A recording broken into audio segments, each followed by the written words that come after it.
Senhoras e senhores, bom dia a todos e sejam muito bem-vindos.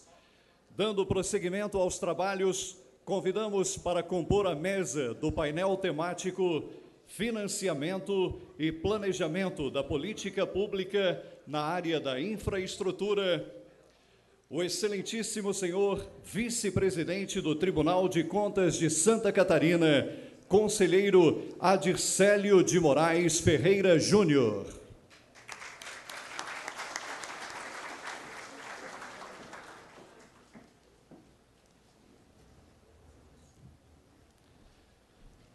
Convidamos o senhor presidente do CREA Minas, engenheiro Jobson Nogueira Andrade.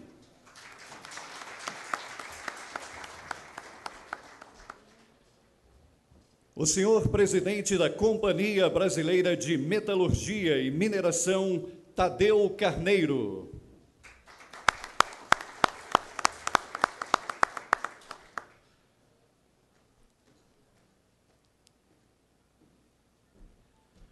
Convidamos o senhor professor catedrático de Direito Administrativo da Universidade de Castilha-La Mancha, José Antônio Moreno Molina.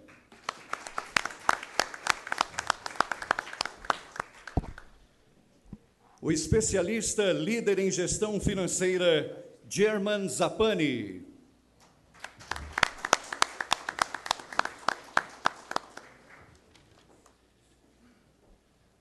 Lembramos que as perguntas deverão ser encaminhadas ao endereço eletrônico irbcontas.org.br através do link Fale com o IRB. E agora, para conduzir os trabalhos, passamos a palavra ao presidente da mesa, conselheiro Adircélio de Moraes Ferreira Júnior. Obrigado.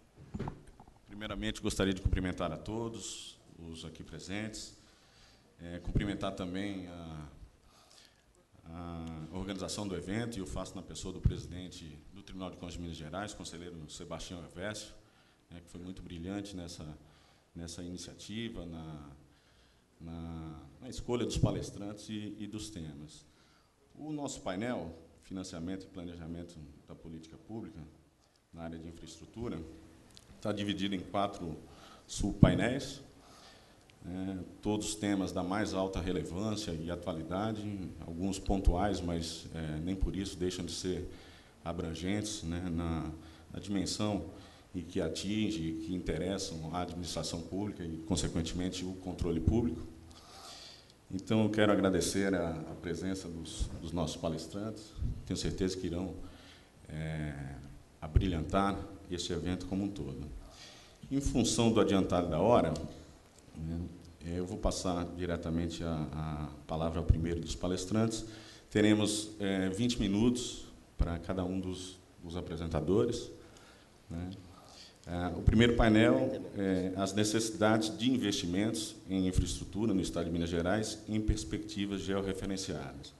Será apresentado pelo presidente do CREA Minas, Dr. Jobson Nogueira Andrade, que ele é graduado em Engenharia Civil pela Universidade do Vale do Rio Doce, em Governador Valadares, cursou Ecologia Urbana pela PUC Minas e PUC Bolonha, na Itália, e também Gerenciamento de Projetos pela Fundação Getúlio Vargas. Foi professor do curso de Extensão, Orçamentos e BDI em Projetos, no período de 2008 a 2012, possui diversos artigos publicados em jornais como o Estado de Minas, Hoje em Dia, O Tempo, Diário do Comércio e Jornal Tudo, além de artigos nas revistas Informador das Construções, Urbanização e Habitação, da Rubel, no portal Notícias MG1, e no informativo na ASPEA de Governador Valadares. Então, feita essa breve apresentação, passo a palavra ao nosso palestrante.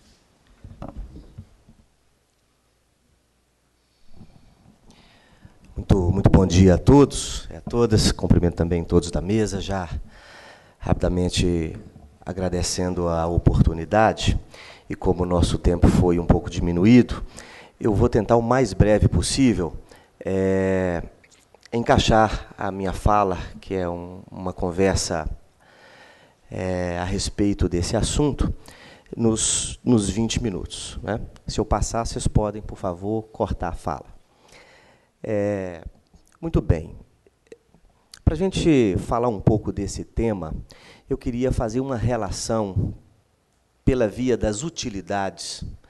O que significa a questão do controle, do planejamento, da execução, do financiamento, do Estado e da infraestrutura. Vamos tentar fazer, na visão nossa da engenharia, do conselho, dos engenheiros, uma relação entre esses temas com vistas às utilidades, ao para que serve. Para que serve, né? Então, vamos começar com a nossa necessidade do Estado. E eu falo aí o Estado de Minas Gerais como uma organização estatal como um todo, né? O poder, o Estado de Direito. Aquele poder que a gente dá um pouco do nosso direito para que ele nos dê alguns benefícios que estão ligados à proteção da nossa vida. O objetivo do Estado é garantir a vida das pessoas. Essa é a utilidade dele. Ele vai garantir como? Vai garantir com a segurança, vai garantir com a educação, vai garantir com a habitação, com políticas públicas. Todas elas que, a seu tempo, a sua hora, vão facilitar a vida do Estado. O Estado precisa de um financiamento. Né? O Estado, quem financia o Estado, além de dar o direito, somos todos nós. Nós financiamos o Estado, que tem que nos garantir prestando diversos tipos de serviços. Né? Mas, para que a gente financie o Estado, antes de mais nada, nós temos que ter uma produção. Nós temos que produzir, porque, se não produzimos, nós não temos com que parcela financiar o Estado. E o Estado não financiado é um Estado fraco. Entre outras mazelas ou até virtudes, sem dinheiro é um Estado inoperante. Ou investindo mal também o recurso. E como é que a gente vai produzir dinheiro? Como é que a gente fabrica esse negócio? Né? É aí que eu penso que entra a engenharia, a produção, que entra a técnica. Né? Porque nossa espécie sempre produziu aquilo que é necessário para viver, desde as primeiras armas, desde os primeiros abrigos, as primeiras roupas, e hoje nós temos uma complexidade tecnológica gigantesca que nos permite, a cada tempo, produzir e produzir cada vez mais, e produzir com excedente, com excesso. E muita da nossa produção, muitas coisas que produzíamos antes já não tem mais utilidade em função de novas descobertas cotidianas. Então, para que a gente consiga produzir em escala, individualmente, na nossa arte, ou mesmo trabalharmos em torno de um objeto, precisamos construir uma hidrelétrica, nós temos que trabalhar em torno desse objeto. Nós precisamos fazer automóveis, é uma linha de produção. Né? Mas, para que a gente consiga produzir de forma ordenada e equilibrada, produzirmos exatamente aquilo que é necessário, ou seja, que tem o comprador, nem produzir menos, nem produzir mais. Manter o equilíbrio, de novo, nós temos uma figura do poder do Estado que tem que equilibrar, que são as relações econômicas que o Estado também, políticas e econômicas, que o Estado de Direito estabelece em lei. Então, é função do Estado também, nessa nossa garantir o equilíbrio da economia e da política, da sua própria governança. Então, dizendo assim, nós estamos aqui concluindo para que serve o Estado. Garantir a nossa vida e garantir também, facilitar, abrir caminhos para a produção, para a nossa produção, porque é produzindo que nós geramos recursos que vai financiar o próprio Estado. E aí, nesse caso, nesse aspecto da produção que nós estamos falando aqui, bem diretamente, nós estamos falando de infraestrutura, que é básica. Né? A infraestrutura é básica, toda ela, tanto de saneamento quanto de transporte, são políticas públicas que o Estado não necessariamente, aí é que está o problema do financiamento, o Estado não necessariamente tem que executar. Ele tem que garantir, ele tem que regulamentar, Quanto mais o Estado se coloca na condição de executor, mais ele precisa de um financiamento, mais ele precisa de uma estrutura de suporte e uma estrutura de controle e uma estrutura política e uma estrutura econômica que vai pesando cada vez mais o setor produtivo. É bem um negócio parecido com o que está acontecendo hoje. Não tem dinheiro, vamos colocar mais um imposto. E o setor produtivo, mais uma vez, tem que dar uma parte, porque o Estado está querendo fazer tudo e não está entregando nada. Não entrega educação, senão não tínhamos nossos filhos em escolas privadas. Não entrega a saúde, senão ninguém aqui teria plano de saúde. Não entrega a segurança, e aí vai. Porque quer fazer demais. Está grande.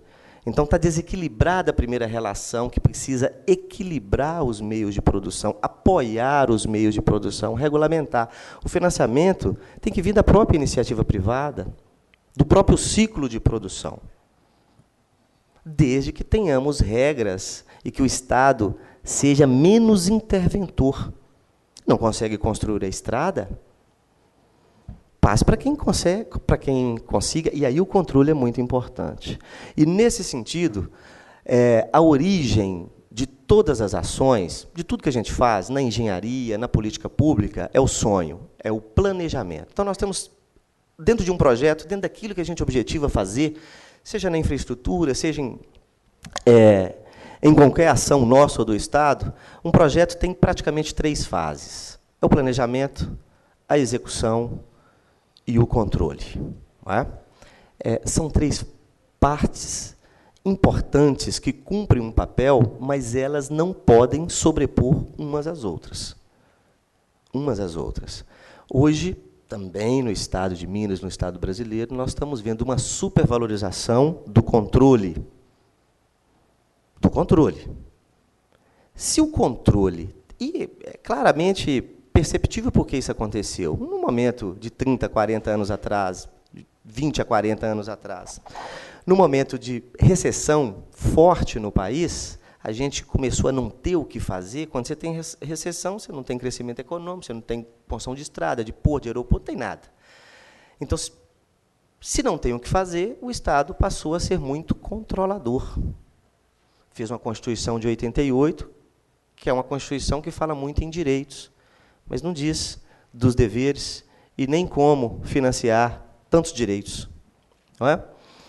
Então, o controle desenvolveu. Eu penso que o controle no Brasil desenvolveu. E ele tem um nível de importância, que é o nível de importância do controle. Mas os níveis de execução e de planejamento, não. Eles não acompanharam a dinâmica do controle. Não acompanharam na formação e na qualificação pessoal de quem trabalha no planejamento ou na execução, não acompanharam nas carreiras, nos salários, até no setor público.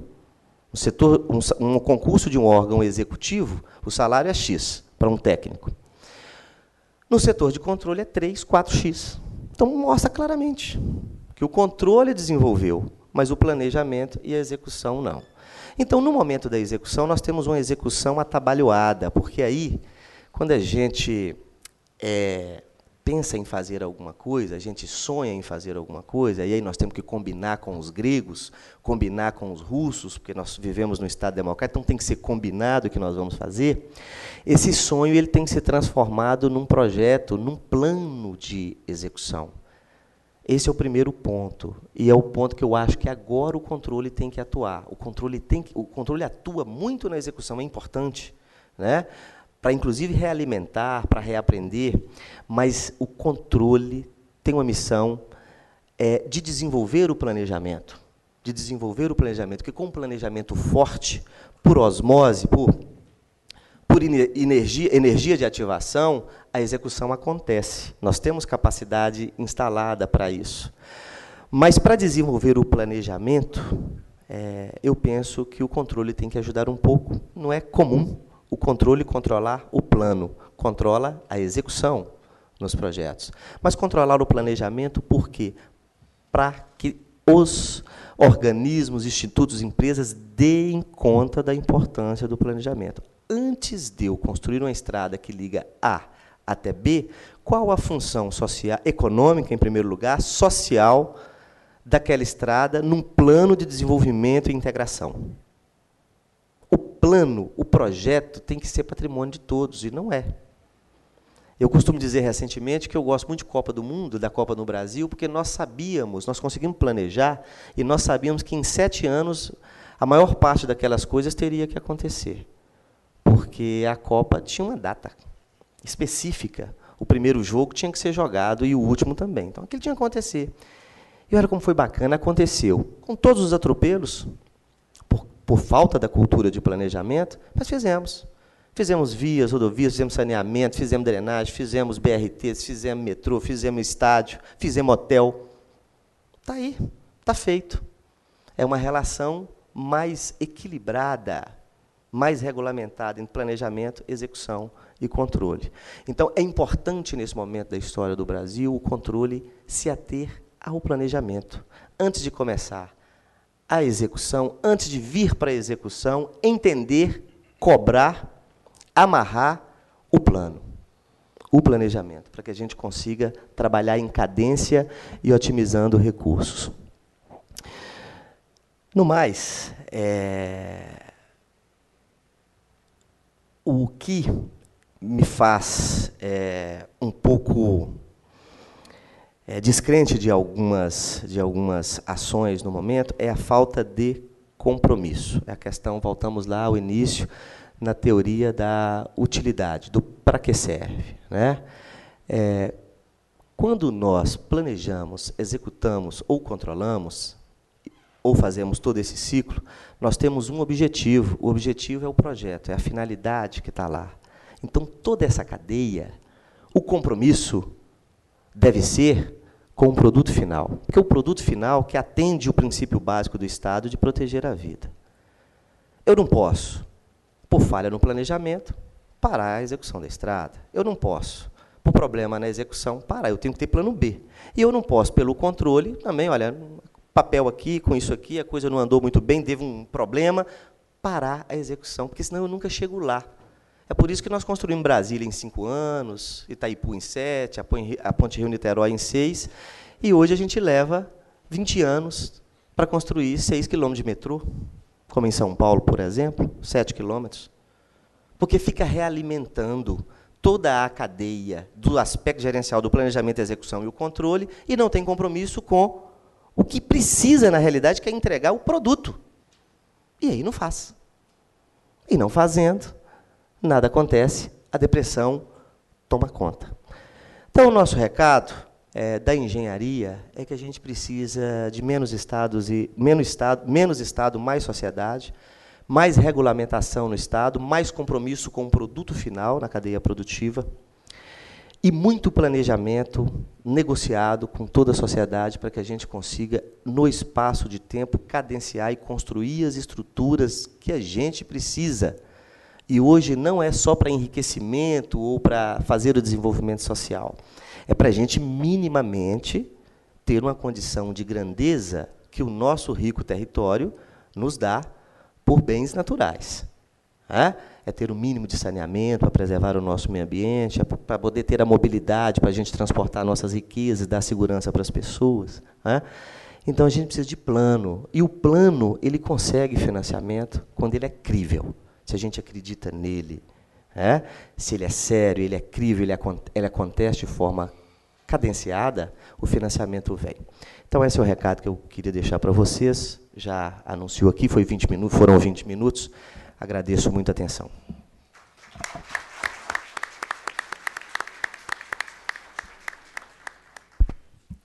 A presidência que agradece, primeiramente, pelo conteúdo da palestra, muito bem apresentado pelo professor Jobson, e também por ter respeitado o nosso limitado tempo, que já ficou comprometido em virtude do atraso. Eu pontuei algumas questões, mas eu acho que eu vou deixar para o final, fazer um apanhado geral, e vou passar diretamente a palavra ao nosso segundo palestrante, professor Tadeu Carneiro, que fica à vontade. Ele vai falar sobre a tecnologia do nióbio como exemplo da alavanca do processo de desenvolvimento sustentável brasileiro. O professor é presidente da Companhia Brasileira de Metalurgia e Mineração, a CBMM, é mestre em engenharia pela USP, formou-se em Engenharia Metalúrgica pela Escola Politécnica da USP, estando ligado ao tema nióbio e à CBMM durante toda a sua carreira profissional. Então, agradecendo a presença dele, passo diretamente a palavra. Bom dia a todos. Muito obrigado ao presidente da mesa, aos demais participantes da mesa. Eu quero fazer um agradecimento inicial ao presidente do Tribunal de Contas do Estado de Minas Gerais, Dr. Sebastião Alvécio, que nos convidou para participar desse painel. É uma honra muito grande para nós da CBMM estarmos aqui hoje com vocês nesse painel de infraestrutura. O que alguns podem estar... Bom, muitos talvez não saibam o que nióbio significa. Nióbio não morde, não machuca, só faz bem, né? Então, é uma oportunidade para dar um apanhado rápido e geral sobre o que é o nióbio e para que ele serve. E depois vocês podem estar se perguntando, mas o que isso tem a ver aqui nessa palestra de controle, né, do Tribunal de Contas, e como é que isso se fecha, não é? Eu acho que essa é o meu desafio aqui hoje. Como é que o programa do nióbio, que é uma parceria entre o público e o privado, que está fazendo 60 anos esse ano, cabe nesse fórum, né? Então, eu começo apresentando a vocês a nossa casa. A minha palestra tem o viés de puxar pela eficiência. E é importante olhar para o que é a nossa casa dessa maneira. Vocês imaginam o astronauta que estava indo em direção à Lua e, de repente, olhou para trás e viu isso, né? É isso que nós temos. E o que nós estamos fazendo com isso, né? Nós estamos fazendo de um jeito que nós precisamos de 2 disso. E nós só temos um, né? Então, esse é o desafio que nós temos. Então, controle já entra aqui, né? Como é que nós controlamos processos, como é que nós controlamos a eficiência. Eficiência é o nome do jogo, é muito necessário. Por que essa demanda existe? Essa demanda existe porque só na minha existência o mundo foi de 2,5 bilhões de pessoas para 7 bilhões de pessoas, né? E agora, o nosso desafio, em mais uma geração, será arrumar a educação, combustível, habitação, transporte, energia, água, para 9 bilhões de pessoas, né? Então nós temos que arrumar infraestrutura eficiente para distribuir riqueza e para garantir, não é, a sustentabilidade para essa nossa casa e para os 9 bilhões de pessoas que estão vindo aí, né? Então, por que é imprescindível a eficiência? Por quê? Porque recursos são limitados, talentos são limitados, né? Nós não queremos isso dessas fotos aí que vocês estão vendo, né? E é isso que nós estamos fazendo, né? Um monte de lugar daquela bola linda vista do espaço, ainda linda, né? Parece uma bola de gude azul, né? Precisa água, precisa terra para plantar, você tem os desafios de mudança climática, tudo isso tem a ver com infraestrutura eficiente e eficiência em geral, né?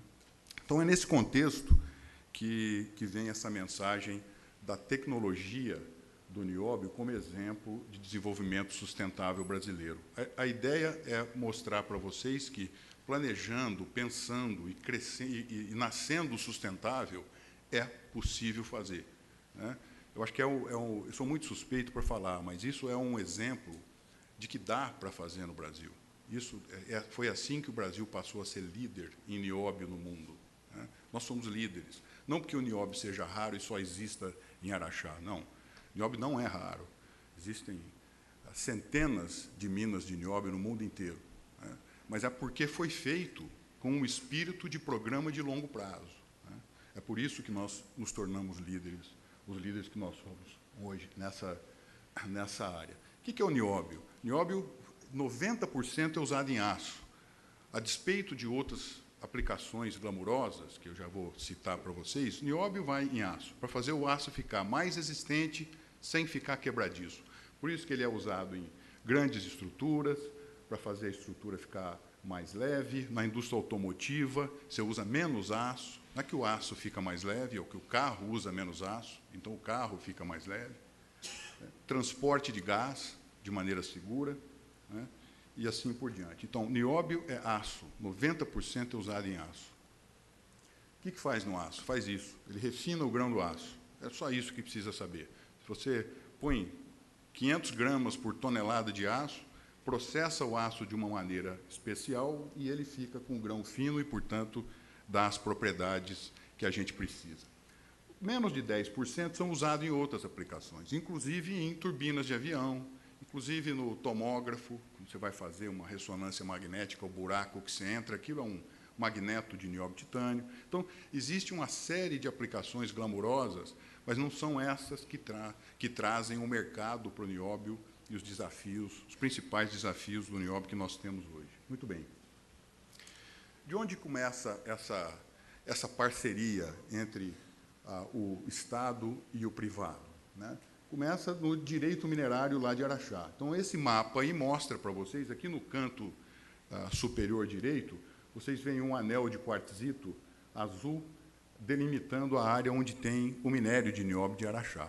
O polígono irregular que vocês veem ali, esse polígono irregular é o direito minerário da CBMM. Fora dele é o direito minerário do Estado.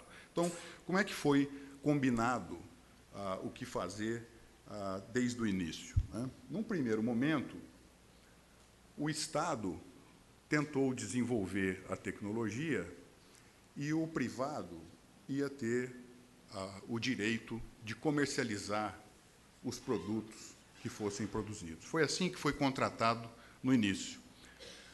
Não foi possível desenvolver a tecnologia no primeiro momento. E, depois de 2 anos de tentativa, inverteram-se os papéis. Então, a companhia, que hoje é a CBMM, desenvolveu toda a tecnologia e, num princípio, pagavam royalty para aquele pedaço do minério que vinha do Estado. Isso durou 10 anos, a partir da primeira venda, foi até 71. Em 72, nós começamos uma nova fase. Foi contratada para 60 anos, onde o Estado pediu à CBMM que criassem contratos conexos, onde nós, em uma empresa, só para fazer a mineração, nós faríamos a mineração equânime dos 2 direitos minerários, transferiríamos com exclusividade para a CBMM, que ficaria encarregada de todo o investimento necessário para transformar aquele minério em produtos acabados. Então,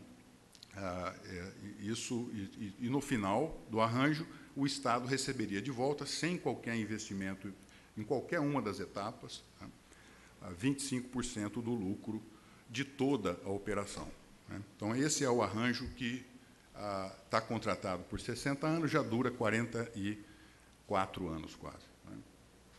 Muito bem. Esse arranjo já passou por todas essas administrações, né? Então, é um arranjo comprovado. Hoje é muito simples você dizer que foi bom para todo mundo. Nós temos histórico, dados, né? Não foi um governo, foram 11 ou 12, né, governadores que já viveram esse novo arranjo do nióbio, dessa parceria entre o Estado e o privado, né? Agora, como que isso começa? Começa do zero. Não existia mercado para o nióbio quando nós começamos. Lá atrás, em 1955, era um sonho de laboratório. Tinha uns meninos lá em Sheffield, na Inglaterra, que descobriram que, pondo essa pitada de nióbio no aço, fazia o aço ficar daquele jeito. Mas eram meninos de laboratório, como nós temos hoje meninos de laboratório, inventando coisas que não têm mercado. Zero de mercado. Então, tinha que começar do zero. E, embora muito suspeito para falar, eu digo sem medo que o programa foi pensado para o longo prazo desde o início. O investimento de 60 anos precisou ser feito para se chegar onde nós estamos hoje. Não caiu no céu pronto, não veio numa primeira hora, né? E quais eram os desafios? Transformar o minério em produto final, que o mercado usasse, e criar aplicação para o nióbio. Era ir até um fabricante de aço do hemisfério norte, como a Nippon Steel, a US Steel, a ThyssenKrupp, e dizer, eu vim aqui te ensinar a fazer aço melhor. Esse era o desafio, né? E foi assim que esse programa começou e continuou durante todos esses anos. Muito bem. Aqui entra os pilares de sustentabilidade do programa e entra o gancho com esse recado desse congresso, né, que é o recado da inclusão, né. A palestra principal que foi proferida ontem pelo professor Acemoglu traz esse conceito de nações que são nações de sucesso, elas são de sucesso porque elas incluem. E o que inclui? O conhecimento inclui. Não é a exploração imediata, não é viver do extrativismo que só traz benefício para uma elite. Não é isso. O conhecimento inclui, o desenvolvimento tecnológico inclui, né? É você investir nos funcionários e tornarem esses funcionários parte do programa intrínseca. É isso que inclui, é isso que faz ser sustentável. E todos os nossos pilares de sustentabilidade têm a ver com isso. Se você olhar desenvolvimento tecnológico para transformar o minério em produto acabado, não sai 1 quilo de minério de Araxá bruto, só produto acabado. Toda a tecnologia foi desenvolvida aqui, os empregos de alto valor são criados aqui, e nós não vendemos minério bruto. Desenvolvimento de mercado, criar mercado para isso. Há 60 anos que nós temos ferramentas e nós financiamos teses no mundo inteiro e temos programas. Hoje nós temos mais de 200 programas com os nossos clientes desenvolvendo produto novo nos clientes, né? E isso vem de 60 anos. Nós fomos a primeira empresa ISO 14000 do mundo, primeira do mundo. Então, programa de meio ambiente sempre se antecipa à legislação. Nós não saímos correndo atrás para aquilo que a lei manda. A gente está sempre à frente da lei, né? Basta visitar o nosso parque industrial. Nós hoje estamos recirculando 95% da água que nós usamos. Na crise hídrica recente que nós tivemos, a nossa barragem de água limpa era a única transbordando na região. Então, isso vem de programação e de sustentabilidade, né? A comunidade, desenvolver a comunidade junto com você é muito importante. 22% de todos os nossos gastos são feitos em Araxá, né? Araxá, a comunidade de Araxá, mais de 70% da receita da comunidade advém do programa da CBMM, né? Além disso, nós financiamos programas para a comunidade de modo contínuo. Nós sempre temos um programa que a comunidade precisa todo ano, né? Colaboradores, aquilo que eu acabei de mencionar, né? Você precisa, para que seja um programa de inclusão, que o colaborador seja treinado. Se você está vendendo um produto que é usado em tecnologia avançada, quem compra isso e aplica e vai basear um negócio no seu produto, precisa entender e quer saber que o seu funcionário entende isso. Então precisa ter uma tradição de qualidade, né, uma cultura de produtividade, uma cultura de segurança, que você só consegue se o colaborador estiver comprometido. Como é que ele fica comprometido? Não querendo ir embora, é participando, é essa inclusão do conhecimento, né? Que é assim que nós acreditamos que a gente consegue. Agora, existem uma série de ferramentas para fazer isso, né? Os filhos dos nossos funcionários têm a sua educação subsidiada desde que nascem até a universidade, inclusive a universidade, né? O nosso objetivo de moradia é 100%. O programa de saúde é inigualável. Então você fala, bom, não tem polícia de segurança. Não tem mesmo, e não precisa ter, porque isso retorna para a empresa. O funcionário está com a cabeça onde? Ele tem onde morar, o filho está na escola, e se ele ficar doente, ele tem onde ir, e ele vai se aposentar de modo digno, a cabeça dele está no trabalho. Ele não vai pôr a mão onde não pode pôr a mão. Então, é essa inclusão que faz ser sustentável, é essa inclusão que traz desenvolvimento, né? E esse é um exemplo de parceria com o Estado que traz isso, né? Por isso que nós estamos aqui. Rapidamente, o coqueluche do momento, e um exemplo de sucesso dessa parceria e de sucesso contínuo, é o programa recente de Terras Raras que nós estamos desenvolvendo e que fez o Brasil virar a segunda maior reserva de terras raras no mundo. Terras raras são 17 elementos da tabela periódica com nomes esquisitíssimos e que são aplicados numa série de bugigangas que a gente usa todo dia, né? Não são terras nem são raras, tem em tudo que é lugar. O que falta? Tecnologia, é isso que falta, né? E o programa da CBMM é o mais avançado hoje no Brasil para terras raras. Ele também está sendo feito em parceria com o Estado de Minas Gerais, né? Essa tabela é para mostrar isso que eu acabei de dizer. Por que vocês acham que o Brasil era o 20º colocado em reservas de terras raras em 2012 e passou a ser o 2º? De novo, 2012, 20º colocado, 2013, 2º no mundo. Por causa do nosso programa. Então, na hora que nós desenvolvemos tecnologia para transformar a monazita, que também está no minério, e que sai no rejeito da nossa produção de nióbio, nós registramos o potencial econômico junto ao DNPM. Isso fez o Brasil pular para o 2º lugar em reservas de terras raras. Por que esse exemplo é importante?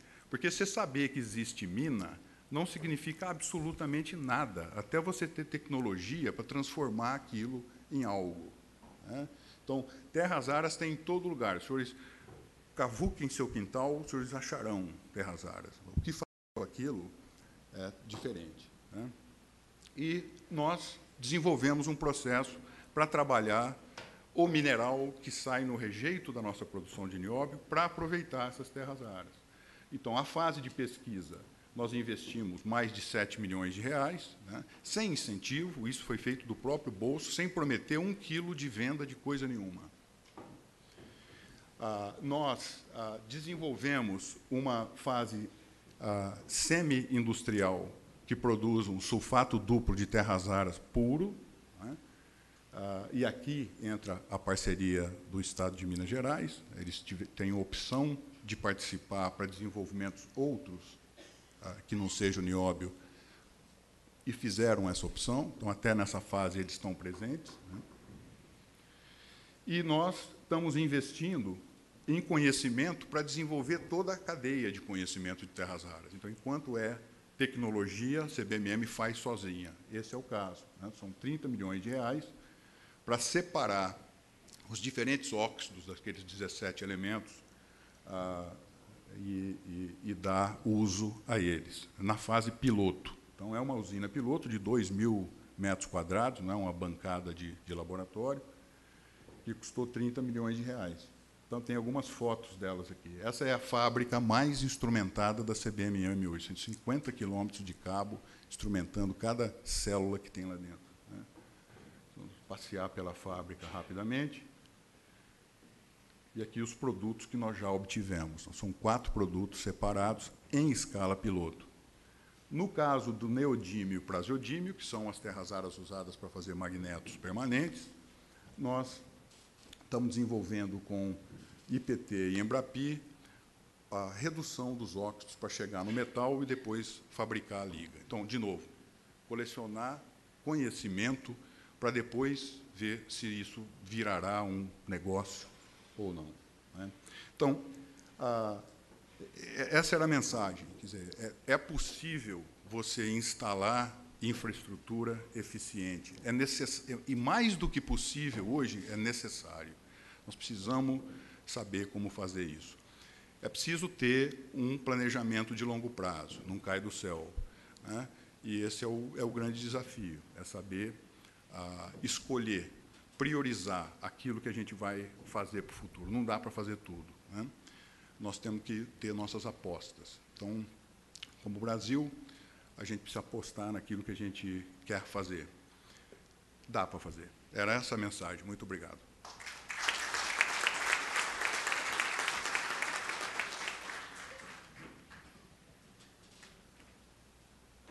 Queria cumprimentar o professor Tadeu pela palestra.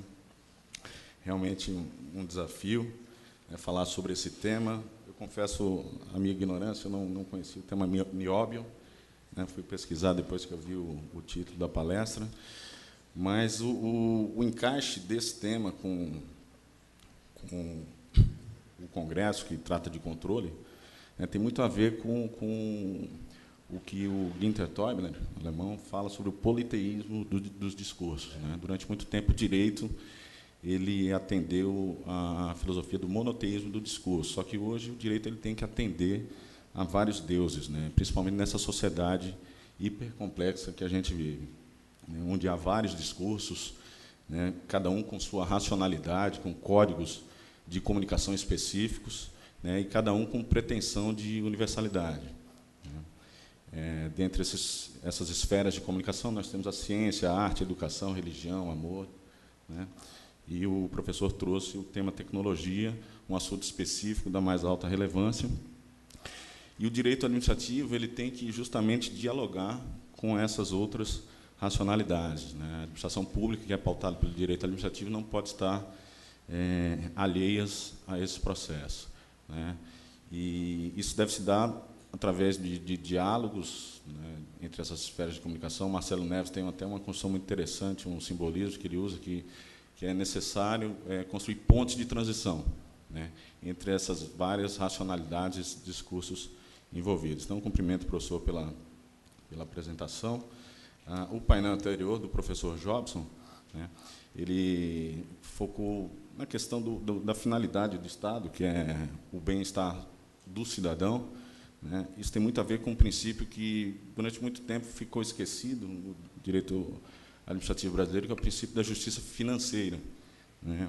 Em que atribui a noção de justiça uma dimensão financeira e que tem muito a ver com a atuação do Estado, porque o Estado ele atua na sociedade por meio das finanças públicas. E toda a atuação estatal deve ser pautada por esse princípio, e tem muito a ver também, ele anda de mãos dadas com um direito fundamental à boa administração pública, né, que foi positivado na Carta Constitucional da Comunidade Europeia. Tem estudos nessa área lá na Espanha, o professor Molina, aqui no Brasil o professor Juarez Freitas se dedica muito a esse tema. E o que é interessante é que muitas vezes se fala em direito à boa administração, mas se esquece também que, como consectário dele, nós temos um direito fundamental ao bom controle público.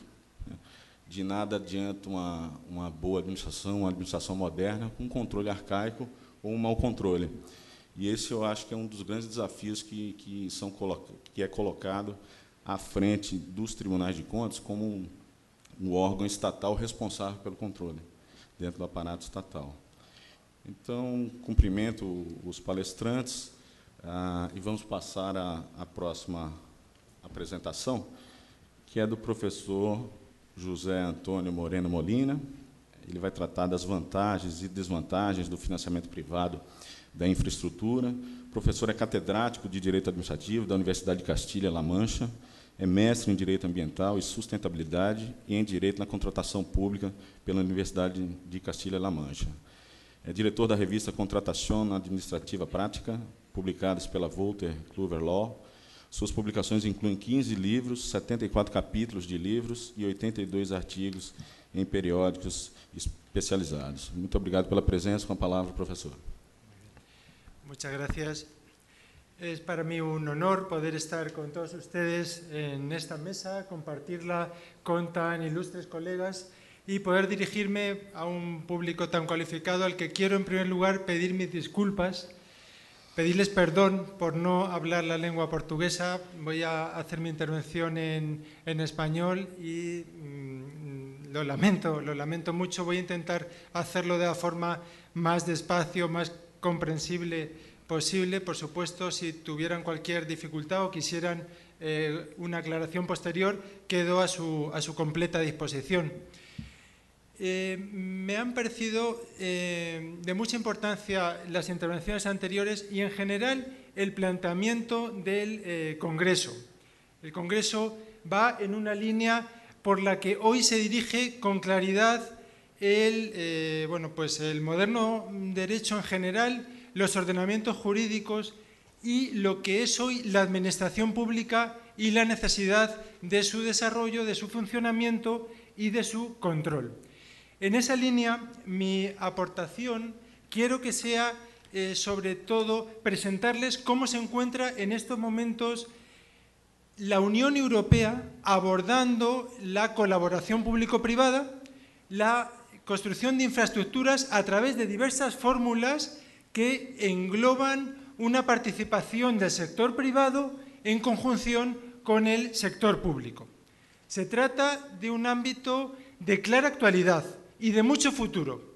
En esta línea nos vamos a mover sin duda en los próximos años, porque estas fórmulas plantean unos retos y unas soluciones que hoy encajan perfectamente en el desarrollo de nuestros estados, de nuestros gobiernos y de nuestras sociedades. Al hablar de colaboración público-privada, de asociaciones público-privadas, se hace referencia a muchas cosas que yo quería sistematizar desde la óptica europea. ¿A qué se está haciendo alusión principalmente? Pues a dos grandes ámbitos. Por un lado, serían las fórmulas de colaboración a través de la creación de figuras específicas, de entidades, de sociedades, de una cooperación público-privada que se articula a través de entidades que se crean específicamente, entidades con capital público y con capital privado.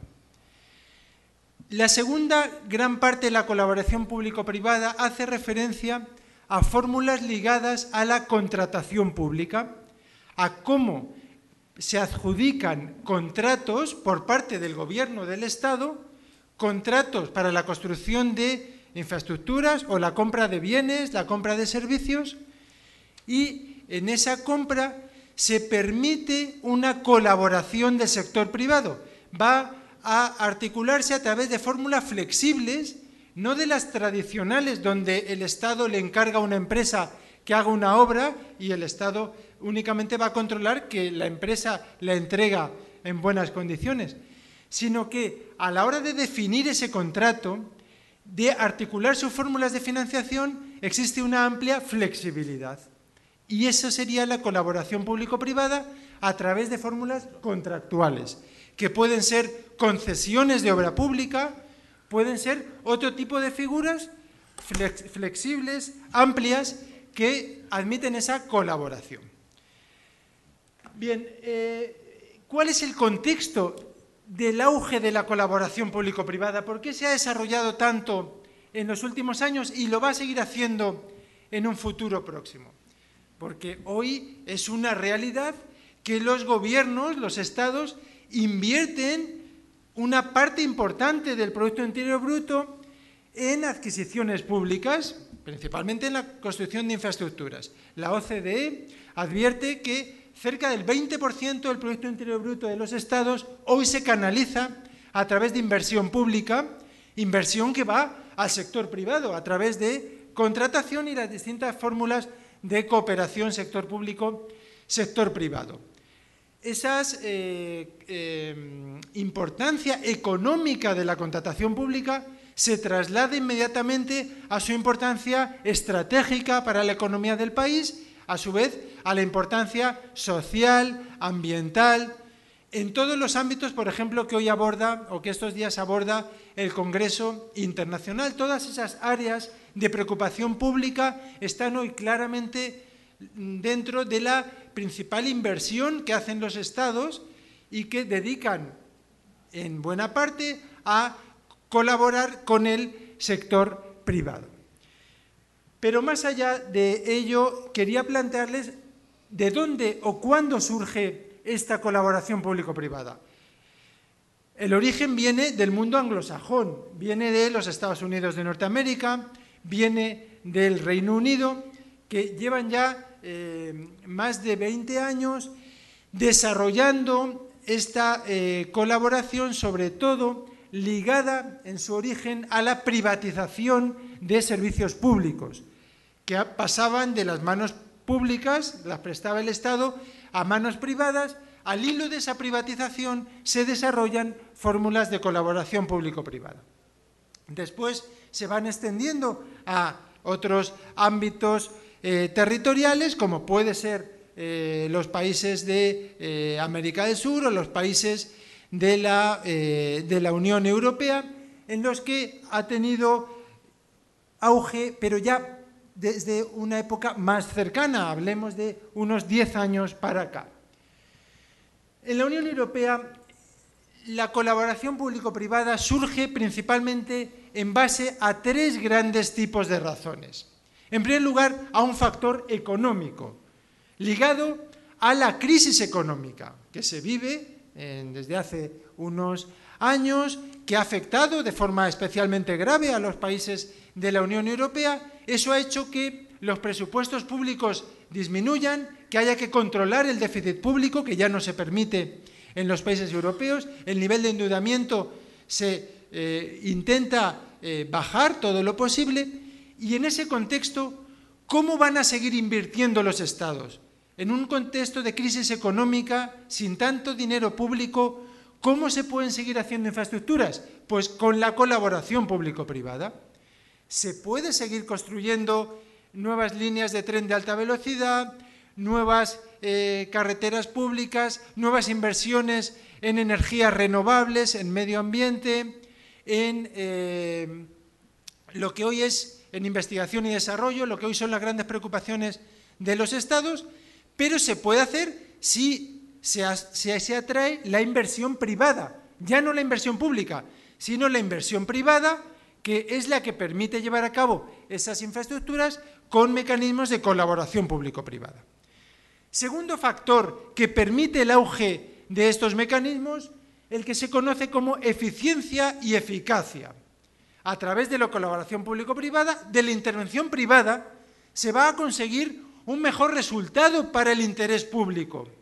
¿Por qué? Porque se va a aprovechar la experiencia del sector privado, que permite llevar a cabo proyectos que ya controla, que ya conoce, y de esa experiencia se va a beneficiar el sector público. Lógicamente con controles, con cuidado, no dando indiscriminadamente los contratos al sector privado, sino haciéndolo en base a un análisis coste-beneficio, en base a unos estudios económico-financieros muy precisos, que son los que requieren estas inversiones. Tercer gran factor, el paso de un Estado que intervenía, que operaba, que controlaba toda la inversión pública, a un Estado que en los últimos años, por la propia evolución de las sociedades, ha pasado a ser un Estado regulador, un Estado que ya no presta el mismo muchos servicios, sino que lo que hace es controlar cómo los presta el sector privado, o los presta sector público junto al sector privado, y lo que hacen las administraciones es una labor de control, de supervisión, pero a posteriori, no con carácter previo. Bueno, pues eso ha contribuido también al desarrollo de los mecanismos de colaboración público-privada. Yo hablaba de 2 grandes fórmulas de colaboración. Para resumirlas, se puede hablar de colaboración público-privada contractual y colaboración público-privada institucional. La institucional, a través de la creación de fórmulas específicas, de sociedades de economía mixta, de capital privado que entra junto al capital público, y la contractual, a través de lo que ha sido tradicional en la contratación pública, en la contratación administrativa. El Estado adjudica un contrato a una empresa, pero lo hace de acuerdo a unas fórmulas determinadas, a una fórmula que admite la anticipación de la financiación por el sector privado, que admite una flexibilidad, una amplia cooperación. De estas dos fórmulas vamos a ver algunos ejemplos. La Unión Europea las caracteriza en ambos casos como fórmulas que permiten una duración larga de la relación. Estamos hablando de unos plazos que normalmente oscilan entre 20, 25, 30 años, es decir, es una duración larga, con financiación privada importante, con participación del sector privado en todas las fases del proyecto, desde que se diseña hasta que se ejecuta, y por último, con un factor sobre el que ha puesto gran incidencia la Unión Europea, que es el reparto de riesgos. Ahí está la clave de estos mecanismos de colaboración público-privada y después de lo que va a ser su control. Y es que hay que asegurar un adecuado reparto de los riesgos. Es decir, se debe transferir al sector privado gran parte del riesgo derivado de esa colaboración. ¿De qué estamos hablando en relación con esta transferencia de riesgos? El Estado le debe transferir al sector privado lo que va a ser la construcción de esa infraestructura y luego los posibles o no beneficios de su utilización. El sector privado asume ese riesgo que le va a poder ocasionar un beneficio, pero que también tiene el problema de que pueda llevar a una pérdida. Ahí está el análisis riguroso que hay que hacer con carácter previo a que se entre en esa colaboración público-privada. Ese reparto de riesgos ha llevado a un notable desarrollo a las reglas, al derecho de la Unión Europea. El sistema europeo de cuentas ha ido pormenorizando cómo controlar que existe una verdadera transferencia de riesgos al sector privado. No se admite que el Estado, si acude a la colaboración público-privada y, por ejemplo, si quiere que la construcción de una infraestructura no le compute como déficit público, para ello tiene que acreditar que ha transferido el riesgo de esa construcción y explotación de la infraestructura al sector privado. No va a admitir nunca el sistema de cuentas o el control a través de los tribunales de cuentas que a través de distintas fórmulas se enmascare ese riesgo, que al final sea el Estado el que tenga que soportarlo. Les pongo algunos ejemplos recientes. En España se construyeron hace unos años unas autovías que conectan la capital Madrid con los principales destinos españoles, unas autovías de pago que lo que principalmente hacían era aligerar el tráfico de la gran ciudad y la entrada desde Barcelona, desde Sevilla, desde Valencia, de los vehículos que llegan a Madrid. Esas autovías se encargaron a través de mecanismos de colaboración público-privada a empresas privadas que las han explotado y que no han funcionado económicamente. Los ciudadanos, con la crisis económica, cuando tienen una autovía de pago o una autovía gratuita, como las que hay también en España, utilizan la gratuita. No han ido adelante esas autovías y han llevado a una importante problemática económica que afecta, por miles de millones de euros, los que ha supuesto el desfase económico de esas empresas privadas que han entrado en quiebra. Bueno, con los mecanismos de la legislación española ha sido el Estado el que ha tenido que cubrir esas pérdidas y hacer frente a la quiebra de esas empresas. La Unión Europea le ha dicho, ha habido una mala actuación en esa colaboración público-privada. No tenía que haber asumido el Estado esas pérdidas. Si el riesgo se había transferido al sector privado, debería haber recaído también los gastos en él y no asumirlos todos los ciudadanos, y en realidad lo que ha habido es un mal mecanismo de colaboración público-privada. Bueno, les he puesto un ejemplo en sentido negativo. Habría otros ejemplos positivos de colaboración público-privada. Lo más importante que exige hoy en día esta colaboración es que se articule, se lleve a cabo a través de unos estudios técnicos, financieros, económicos muy precisos por parte de las administraciones en colaboración con el sector privado. Pero no cabe duda de que el futuro que plantean estos instrumentos de colaboración público-privada es muy importante. Confiemos en que se haga de forma correcta por los estados, por los gobiernos y que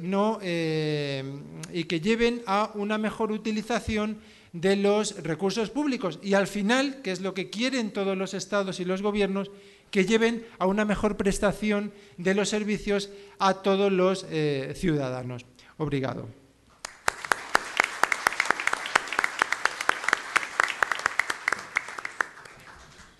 Quero agradecer ao professor José Molina. Muitas graças por sua ponencia, foi muito valorosa. E eu fiz alguns apontamentos também, mas como esse tema está relacionado com o tema do painel seguinte, eu vou deixar para fazer, ao final, algumas breves considerações, até pelo adiantado da hora. O próximo painel trata das parcerias público-privadas na perspectiva da América Latina. O nosso palestrante é o professor Germán Zappani, especialista líder em gestão financeira, trabalhou em projetos de infraestrutura financiados pelo Banco Interamericano de Desenvolvimento em Washington e também em vários países da América Latina. Tem mestrado em finanças pela Universidade de Buenos Aires e tem vasta experiência na preparação, execução e controle de projetos públicos e privados. Bem-vindo, professor. Boa apresentação.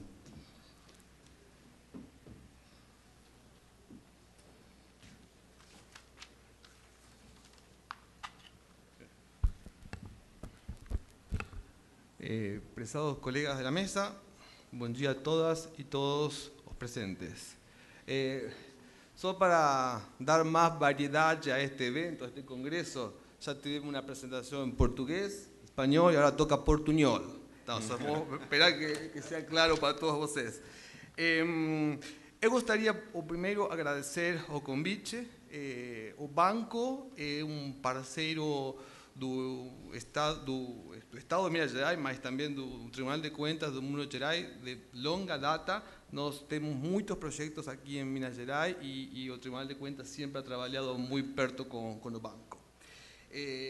Para o banco é um prazer estar aqui hoje, um evento tão importante e relevante para o desenvolvimento do país, temas de tanta relevância no momento atual. E nós gostaríamos trazer a experiência do BICI e acho que nos últimos anos o banco vem trabalhando não só com Minas Gerais, com o Brasil como um todo, e temos muita experiência que nós gostaríamos de compartilhar. O primeiro, eu vou a... Me desculpan.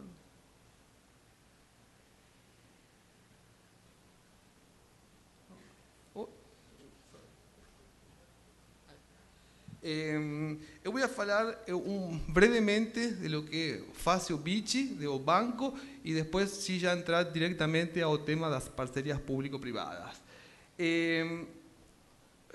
O BICI, o grupo BICI está composto por o banco, a Corporação Interamericana de Investimento e o Fundo Multilateral de Inversiones. Neste preciso momento, a Corporação Interamericana de Investimento está siendo criada y reformulada para dar más apoyo al sector privado. El banco está formado por 48 países, tenemos escritorio en 26 países, el banco tiene un equipo casi de 4.000 profesionales, movilizamos fondos por 31 billones de dólares anuales y desembolsamos 12 billones en 2014. Y es la principal fuente de financiamiento de recursos multilaterales en América Latina y Caribe. A cartera do banco en Brasil, hoy, como muchos de ustedes tal vez ya saben, tenemos programas de fortalecimiento a los estados, o planeamiento, o temas de controle, programas de salud, educación, de desenvolvimiento integrado urbano, programas socioambientales, e eu tenho que roubar o que o professor Tadeu falou. Muito da problemática que ele apresentou em sua muito boa apresentação é o mesmo que o banco está olhando com os problemas e os desafios que tem a região para os próximos anos. Dentro do BID, por uma demanda dos últimos anos, tanto dos governos municipais, estaduais e o mesmo governo federal, nós começamos a ter demandas cada vez más, o banco que históricamente fue un banco que trabajaba con el sector público, a trabajar cada vez más con el sector privado, y que el banco se transforme en un facilitador entre o público y o privado. Entonces, el banco comenzó cada vez más a trabajar, y no, internamente do BID no queremos falar que no estamos trabajando con PPP no sentido de parcerias público-privadas. Nos llamamos APP, que internamente, que es alianzas público-privadas, porque lo que nos intentamos hacer es una convergencia entre el sector público y el sector privado, más allá de la propia ley de PPP o la ley de concesiones. Entonces, queremos dar un sentido más amplio al tema. Con la experiencia del banco, tanto en América Latina y Caribe, y Brasil mismo, nos hallamos que el desenvolvimiento de programas, de vos programas de APP capaces de gerar o famoso value for money, tienen que tener principalmente 3 desafíos a ser superados, que es el tema del ambiente regulatorio, temas de capacidades técnicas y temas de mecanismos de gobernanza. Yo también voy a tomar lo que faló el profesor de España, que ¿por qué los estados deciden hacer una alianza público-privada? Por lo que él muy bien explicó, por temas de economía, por temas de eficiencia, por temas de supervisión ex post y disminuir la carga administrativa de trabajo. Mas cuando deciden hacer, por esos motivos, se decide hacer un proyecto de APP, comienzan otros problemas. Voy a brevemente hablar de cada uno. O tema de ambiente regulatorio. O diseño de un ambiente regulatorio eficiente y eficaz, adecuado, es esencial para atraer investimentos, atraer al sector privado y traer interés del sector privado de trabajar con el sector público. Reglas claras de gobernanza, reglas de cómo solucionar conflictos que durante toda la ejecución de programas, como muy bien falaron, muy longos, de muchos problemas, conflictos, tiene que tener reglas claras de cómo se va a solucionar. Tienen que tener momentos específicos donde el sector público y el sector privado entran en un diálogo para solucionar los problemas que se van dando en la ejecución. Entonces, el primer tema es el ambiente regulatorio. Acá en Brasil existe una ley de concesión, la ley de PPP, más ainda, si uno piensa en un mundo moderno que vamos a tener, hallamos que tiene un espacio de mejora. Usted sabe que en PPP siempre hay una ley que todo el mundo conoce, que es la ley de Murphy, que siempre sale mal. Más en cuanto a capacidades técnicas, los gobiernos tienen una función relevante durante todos los procesos de proyectos de APP. Mas una de las más frecuentes causas de falla en los proyectos y programas de APP alrededor del mundo es la falta de musculatura de los gobiernos de conducir procesos por ciclos de vidas extendidos, por ciclos de vida muy longos. En ese sentido, las capacidades de los equipos es muy relevante e importante para obtener suceso en un programa. Y cuando hablamos de capacidad, hablamos de 2 aspectos, una capacidad técnica y una capacidad institucional. Técnica es capacitación. O pessoal que trabaja con la APP tiene que tener capacitación, entrenamiento suficiente para estar envolvido en un proyecto de APP con las complejidades que tiene. Y desde el punto de vista institucional, la capacidad es preciso que las funciones dentro de los estados, municipios, gobierno federal, estén bien definidas. Quién hace qué, quién no hace o que no debe hacer, y que no fiquen decisiones que ninguém es responsable, o que no tengan decisiones que 2 personas son responsables, o que haya overlapping de actividades dentro de la ejecución. Y el tercer mecanismo que é o mecanismo de governança, a maneira que as decisões, durante tanto no começo para a identificação, preparação, execução, controle e monitoramento de um programa da APP, as maneiras que as decisões são tomadas é essencial para o sucesso de um programa. O primeiro, como também já falei, nas capacidades tenga, é importante definir quem decide, quem é o que vai tomar a última decisão. E o segundo é que essas pessoas que decidem têm que ter aspectos que van a ser considerados en la decisión. No es decidir por decidir. Tienen que saber que voy a decidir procurando un tema ambiental, un tema de value for money, un tema de affordability. Entonces, cuando decido, no es solamente quién, sino en base a qué decido. Entonces, con esos tres aspectos, desde la visión del banco, consideramos que es el desafío que los países de América Latina y Caribe tienen que superar para aumentar la probabilidad de un suceso en un proyecto de APP.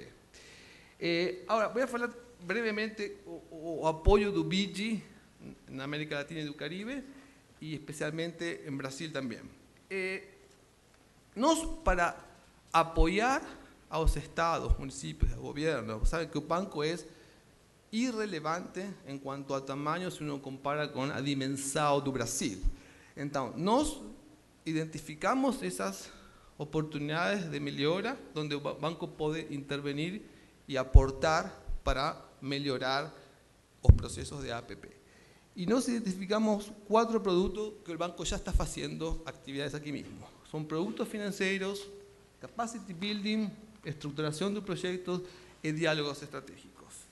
En cuanto a productos financieros, yo creo que es un más tradicional que tal vez muchos de ustedes conozcan. El banco es un banco, entonces nos hacemos empréstamos, mas también hacemos donaciones, hacemos cooperaciones técnicas, tanto al sector público como al sector privado. Yo falaba no comienzo que el banco tiene una compañía que trabaja con el sector privado. Capacity building. El banco prioriza la formación y a transmitir o conocimiento a nuestros clientes. ¿Por qué? Porque, como yo falei, el banco es irrelevante, no podemos hacer un empréstimo, mas las necesidades de infraestructura o gap de infraestructura entre lo que debería tener y lo que actualmente tienen los países es muy grande. El banco no puede construir con tanto. Entonces, lo que nos tentamos construir son capacidades en los funcionarios públicos para hacer buenos proyectos de APP. Y eso es relevante porque el banco muchas veces, muchos estados procuran al banco no solo por o dinero, por el cheque, sino también por el conocimiento. Entonces, el banco ahí puede colaborar en elaboración de propuestas para adecuación de marcos regulatorios, consolidación o creación de unidades de PPP en estados o municipios, entrenamiento de equipos, elaboración de manuales, desenvolvimiento y amadurecimiento de mecanismos de gobernanza, etc. Editales también.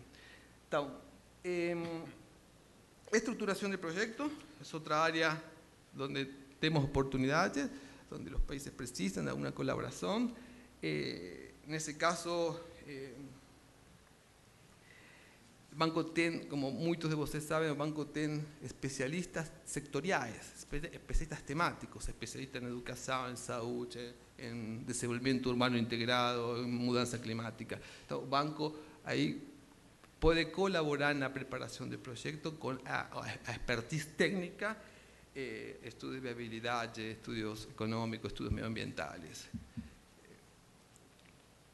Y el diálogo estratégico, que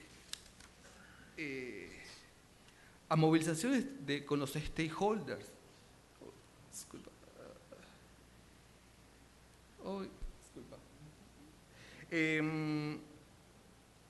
Para esto el banco busca engañar tanto al sector público o sector privado, academia o tribunales de cuentas, o 3 niveles de gobierno, todos juntos en una misma mesa para debatir cuáles son as maiores necessidades, quais são os maiores desafios que têm os estados de diferentes pontos de vista para fazer programas de EPP com sucesso.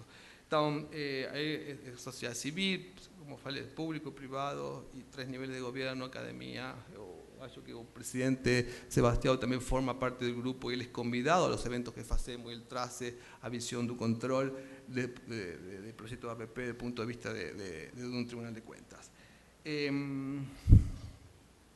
O banco, acá em Brasil, internamente temos um comitê que trabalhamos temas de PPP, atendemos todas as demandas de nossos clientes, tratamos de apoiar em todos os temas que falei. El grupo es un grupo que el banco crió, es un comité de PPP, mas también está formado por parceiros estratégicos, representados por el gobierno de Brasil, por el sector privado, abogados, financiadores, garantes. Porque cuando uno comienza a entrar más en detalle, hay muchos actores en estos procesos de APP. Ese grupo, que son los que nos hablamos, los stakeholders, nos juntamos, hacemos eventos, oficinas técnicas, tenemos un plano de trabajo con ellos y vamos desenvolviendo para priorizar aquellas actividades que van a tener un mayor impacto. O banco también tenemos un clipping, que es un resumen de noticias de la media, de todo lo que está aconteciendo en Brasil con el proyecto PP, lecciones aprendidas, boas prácticas, proyectos que no fueron bons, mas que deixaram uma boa enseñanza. O banco tem muito interesse naqueles projetos que não foram bons, talvez ainda mais que aqueles que foram sucedidos, porque uno aprende muito daqueles projetos que não conseguiram resultados. E por último, e se me permitem fazer um anúncio, isto também a pedido de um grupo de parceiros estratégicos, vamos a lançar um curso em formação de PPP que vai ser online, en parcería con algunas universidades de los Estados Unidos. Es un curso que va a tener todo el ciclo de proyectos de una PPP, más también va a tener un módulo de control, Project Finance, acho que van a ser entre 30 o 40 horas online, una plataforma con universidades de los Estados Unidos y va a ser lanzado el próximo mes.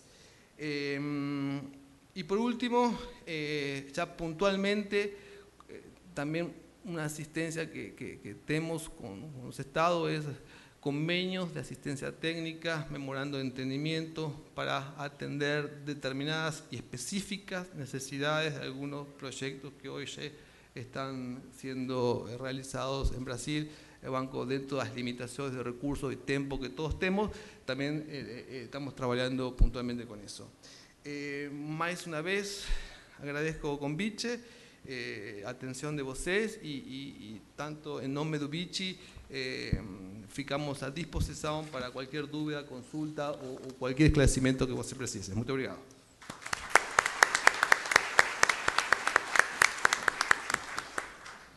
Queria cumprimentar o professor Germán Zappani pela brilhante palestra.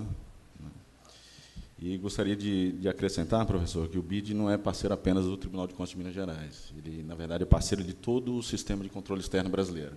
Afinal de contas, no final da década passada, início da década atual, nós tivemos um grande programa de modernização dos tribunais de contas dos estados, Distrito Federal e municípios, o Promoex, que contribuiu muito para os avanços dos tribunais de contas. E hoje a gente tem uma instituição que é instrumento de cidadania, que é um órgão que foi aperfeiçoado como de accountability horizontal, né? Se deve muito a esse programa. Hoje esse programa ele primou pelo aperfeiçoamento das relações intergovernamentais e interinstitucionais dos tribunais de contas com outras instituições.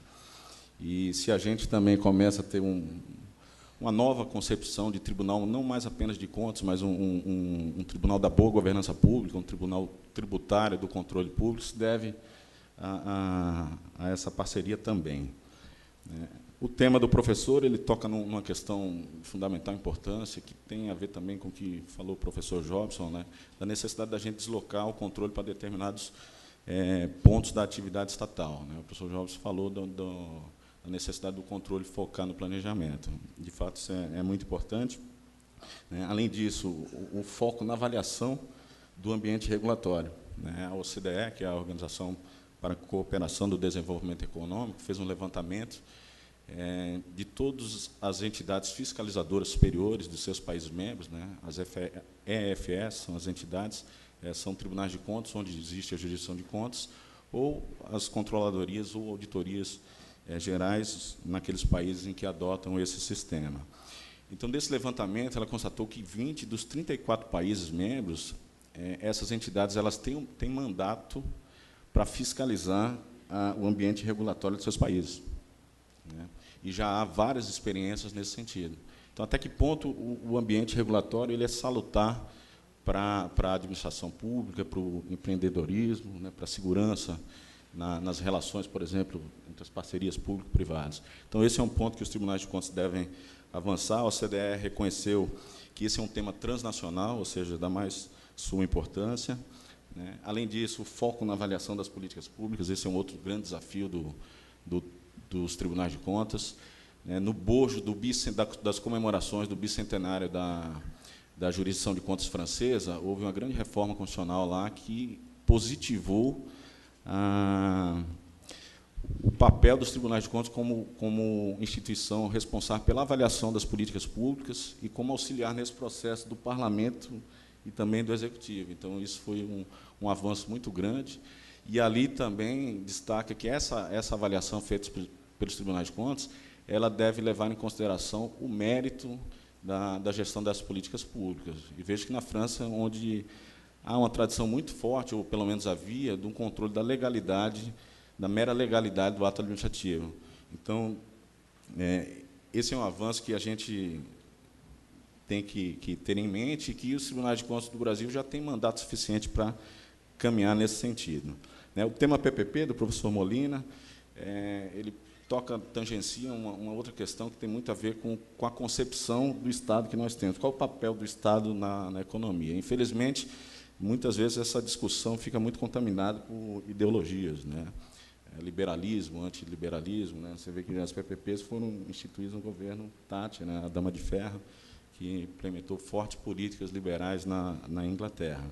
E esse tema é da mais alta relevância num cenário de crise econômica e financeira, onde há escassez de recursos públicos e também de recursos privados. O investidor privado ele fica muito receoso de investir, até porque ele não tem tanta disponibilidade. E aí toca na grande discussão, Estado mínimo versus Estado máximo. E uma das grandes distorções e equívocos que eu vejo nessa discussão é que, muitas vezes, a noção de Estado mínimo é associada a um Estado fraco. E, na verdade, não é bem isso. O Estado ele pode ser mínimo, na verdade, ele não tem que atuar, executar atividades econômicas, mas ele tem que ser forte na atividade de regulação e fiscalização. E forte também não quer dizer um controle agigantado, né? Porque quem quer controlar tudo não controla nada, né? Isso nos remete àquela concepção de bom controle que eu havia passado anteriormente, que é a antítese do mau controle, que é um controle muito verificado ao longo do tempo aqui na América Latina, um controle burocrático, excessivamente formalista, né?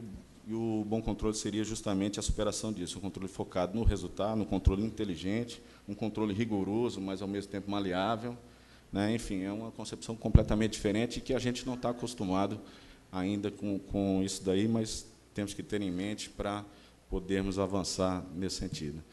Então, eu acho que, com isso, a gente está encerrando as apresentações. Não sei se, em virtude da adiantada hora, há tempos para perguntas.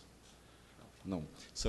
As perguntas podem ser encaminhadas por e-mail, né, que serão respondidas aí pelos nossos palestrantes. Eu devolvo a palavra, então, ao cerimonial, agradecendo a atenção de todos.